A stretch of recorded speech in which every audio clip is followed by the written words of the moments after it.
Hello and welcome, everyone. My name is Lydia Fuquay, and I'm a prevention specialist at DECA.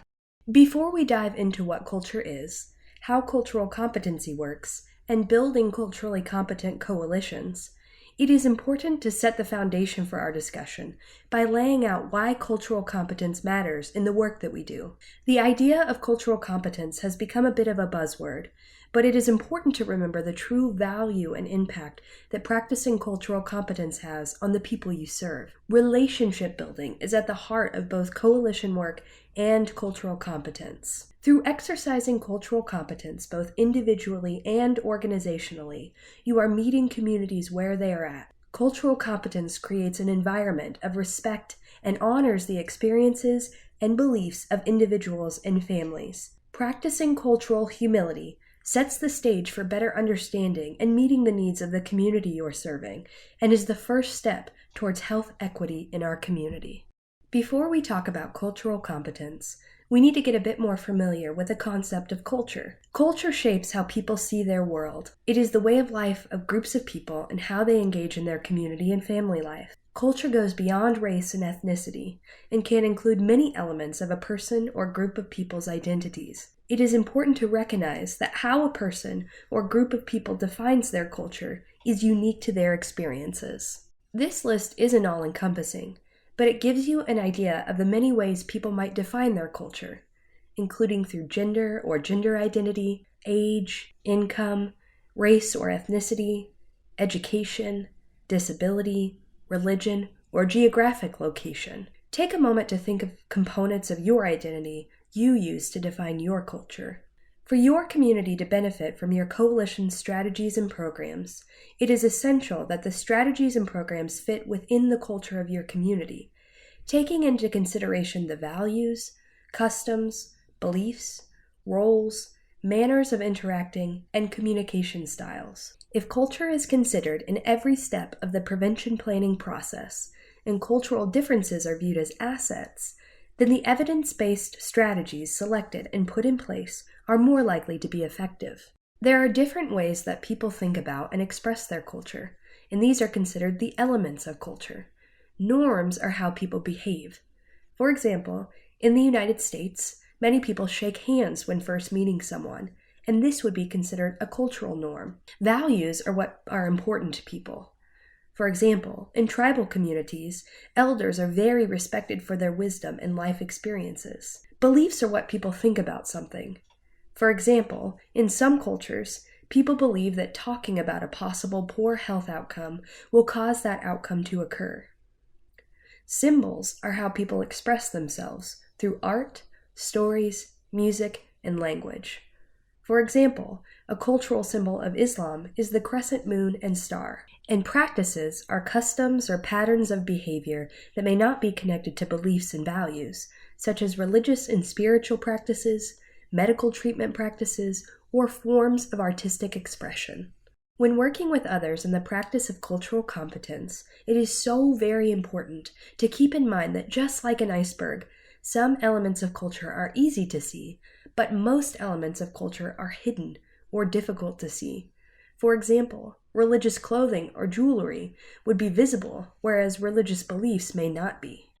The difference between culture and diversity stems from the fact that culture represents society's characteristics using several factors, whereas the term diversity considers the differences within individuals. Diversity highlights how people who belong to one culture may differ from one another. When we analyze both terms, we can see a relationship between culture and diversity. It is apparent that diversities exist in cultures, and the cultures characterize them. Culture uses the different skills of people for the improvement and the development of the culture itself, as well as the community. A subculture resembles a culture in that it usually encompasses a relatively large number of people and represents the accumulation of generations of human striving. However, subcultures can have some important differences. They exist within dominant cultures and are often based on economic or social class, ethnicity, or geographic region. Also consider the cultures within your community. For example, the Cherokee and Chickasaw are subcultures within the Native American community. It is important to consider subcultures when engaging the 12 community sectors as well. For example, single parents are a subculture within the parent sector, and school resource officers are a subculture within the law enforcement sector. Furthering your understanding of subcultures within the 12 community sectors will provide a more informed, in-depth approach to connecting with those sectors. As we discussed earlier, a person's culture can impact what they believe in, what practices they engage in, and how they define things. The way a person, family, or community might define health and illness, beliefs and attitudes about drug and alcohol use, cultural norms about mental health, who the person, family, or community trusts in providing support, treatment practices, and decision-making can all be influenced by a person's culture. So what does it mean to be culturally competent? Being culturally competent means appreciating diversity, functioning effectively among and across different cultures, and considering culture when planning and implementing evidence-based strategies. To practice cultural competence, we must acknowledge that people from other cultural groups don't necessarily share the same beliefs and practices as we do, or interpret experiences in the same way. Recognize that everyone has at least some views that are provided by their culture and shaped by their own individual interpretation of it. Respect those whose social and cultural background is different than our own.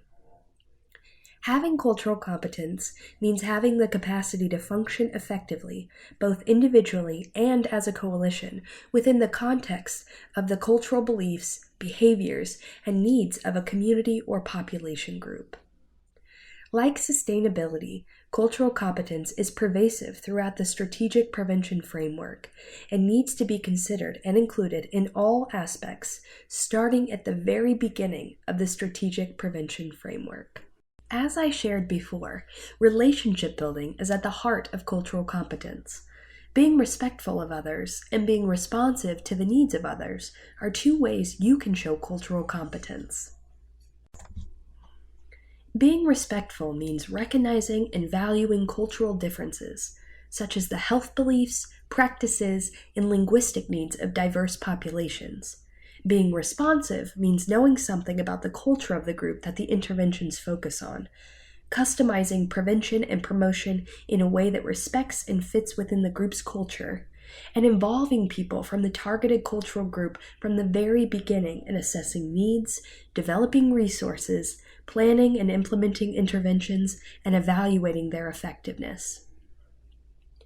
Coalitions are culturally competent when they can function effectively within the context of a community's cultural beliefs, behaviors, and needs.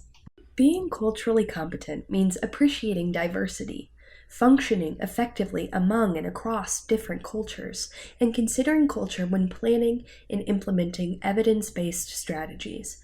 I can't reiterate enough that to be effective in practicing cultural competence, relationship building must be at the center of your focus.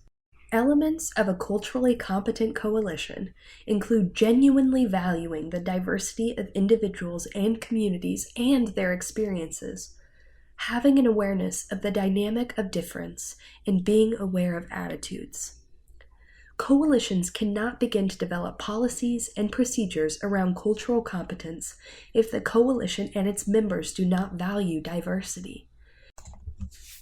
The system must embrace the key role that diversity plays in strengthening accessible, efficient, and cost-effective care. A coalition must also be conscious of the inherent dynamic of interacting cultures and subcultures. Finally, the significance of attitude and cultural competence is to delineate the difference between just being aware of cultural differences, actively analyzing your internal belief systems, and developing awareness.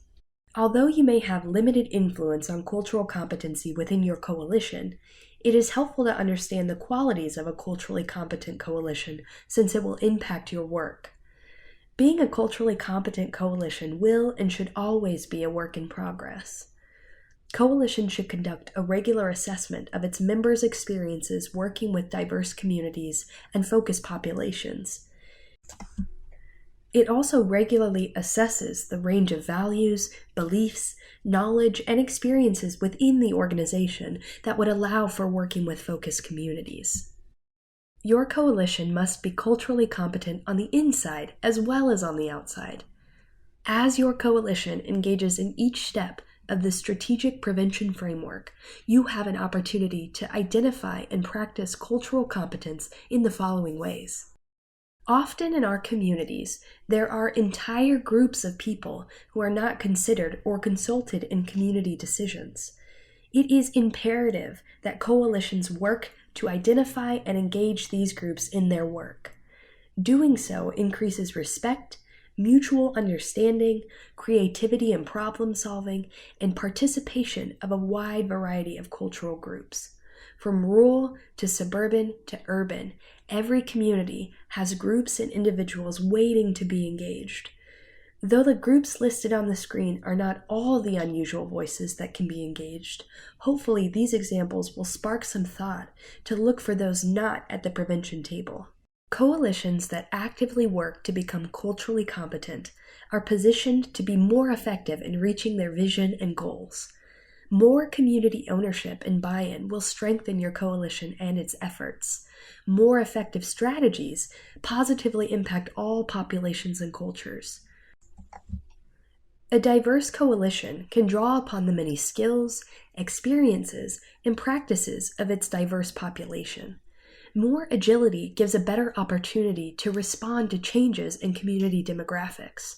And finally, being culturally competent helps to address disparities and inequities in groups that may not cooperate fully with the coalition. There are many ways that individuals and community coalitions can work to build cultural competence. From small ways, such as having a presentation or conversation about culture at the next meeting, to addressing cultural competence in the strategic planning process, there are steps every coalition can take to practice cultural competence. It shouldn't be seen as another thing your coalition has to do, but a foundation of the work that is baked into everything you do. Applying cultural competence to every step of the strategic prevention framework should result in a positive relationship with the community you serve. Coalitions who apply cultural competence to each step of the strategic prevention framework benefit from an increased awareness about the unique challenges and advantages within the communities they serve. Your relationship with members of the community also improves when you affirm cultural perspectives. Part of every step of the strategic prevention framework are the concepts of cultural competence and sustainability. These two concepts should permeate each step and help guide you in all areas of the process. The relationship between cultural competence and sustainability deserves special attention because they need to be managed closely and tend not to receive their fair share of attention. Both should be addressed at every stage of your coalition's work, from assessment through evaluation. Cultural competence is a never-ending journey. No one on the planet will ever know everything about every culture, but we can do our best by maintaining good intentions and doing our part to learn about the experiences of others. It is important to keep in mind that culture means something different to each individual or community group, so when in doubt, don't assume, just ask, politely of course. Approaching cultural competence with an attitude of humility, both individually and organizationally, is key, because doing so will create a space of respect. Remember, by modeling the behavior and instigating practices rooted in cultural competence and curiosity, you are encouraging others to do the same. A key component is to identify all the cultures in your community and understand them well enough to involve and include them in your work. Communities are made up of many diverse cultures. The challenge to your coalition is to identify all the cultures in your community and understand them well enough to operate collaboratively. Additional resources to enhance your prevention work can be found on the Kansas Prevention Collaborative website. Here are a few links to resources that can help your coalition plan for cultural competence. Thanks for viewing this webinar and best of luck in your prevention efforts. Thanks so much for your time. If you have any questions, please contact your DECA community support specialist, who would be happy to provide technical assistance or training.